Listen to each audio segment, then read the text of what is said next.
up, everybody? This is Angelina from Divine Hustles, and today I'm here with Danielle from Dede Sweet Tooth. Hey, okay, share what we got here. This all looks super delicious. I have chocolate chip cookies, I have white macadamia cookies, I have my famous baklava, churro cheesecake, churro cake pops, and then some banana nut bread. Okay, all looks pretty bomb. It all really is pretty bomb. Yes. Other than love, what else do you put into making all this? I know it takes time. Yes. Time, effort. I just feel what I put into it is just, I know love, but the love for, I think, baking and love for doing what I do is just, that's what it all comes down to.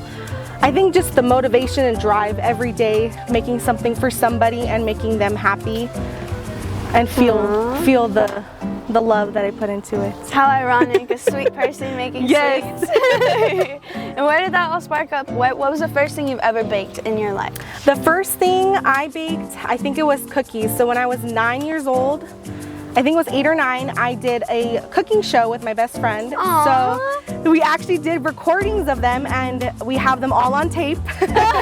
And basically we just did, it was basically called Sweet Tooth, and we just did cookies, we did cinnamon rolls, we did smoothies. We also did other things like movies, commercials, just fun things we did as kids. Cute. And then when I first started the business, it was like the cake pops, because I wanted to teach kids how to make cake pops. So.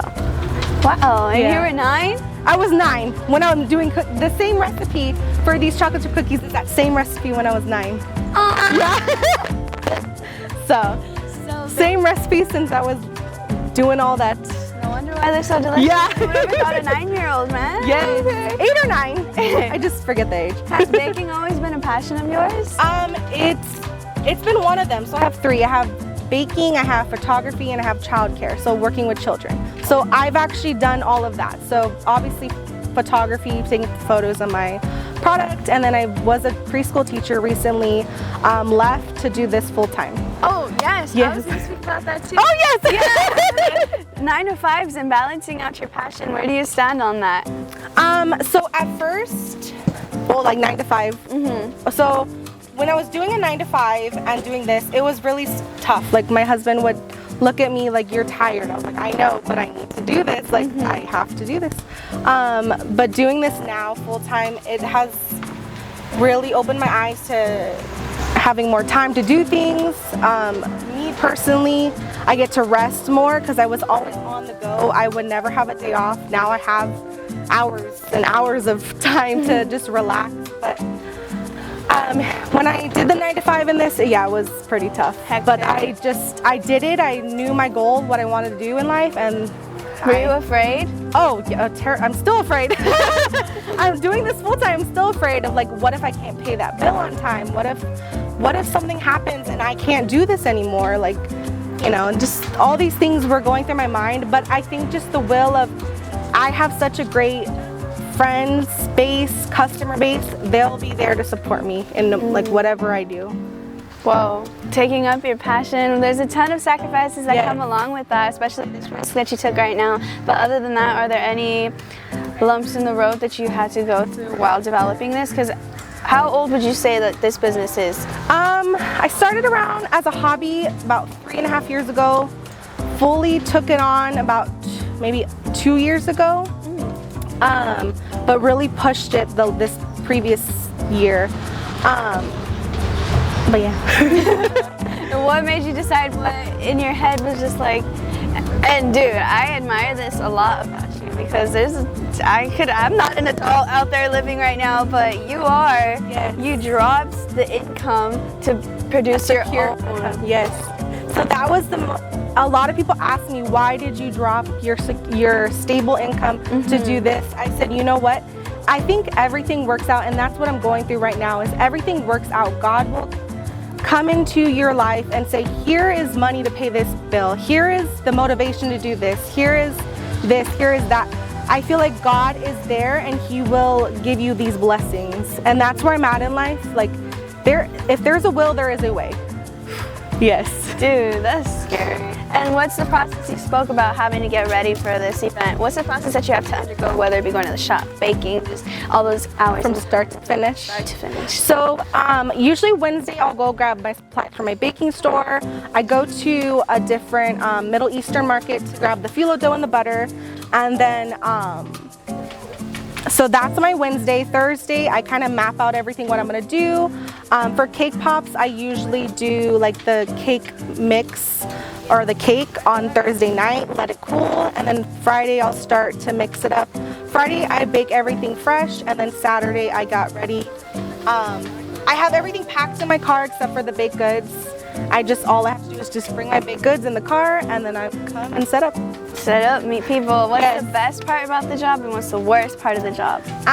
Well, if you don't know this, now you're gonna know. Okay. I'm an introvert, and I don't like to socialize. You're doing so fun. No, yes, but there is a part where I don't ever want to socialize. I have to, just because of the business. Yes. Yeah. So I think that's the worst part. I think the best part is just like I got to meet so many good people here, and it turned into friendships. I think that's where like the best part of these. Yes.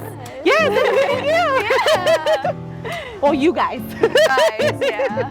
And then what's the best memory you have of working this, and then like the worst? Like in my head, just talking to you, I'm like, imagine somebody else came to buy baklava and she gave them the butter one. How would they react? So I want to know what you think. So if I wouldn't have tried it yesterday, the samples that I made, and I sold it to somebody, I don't know how I would react to their reaction. I just probably would be like, here's your money back, because I would not sell that. Yes, I would not sell anything that I don't believe that is tasteful, because I like to give people products to basically taste good. Yeah, and on top of that, what's something that you want your customers to leave with when you create this art? I'm always smiling.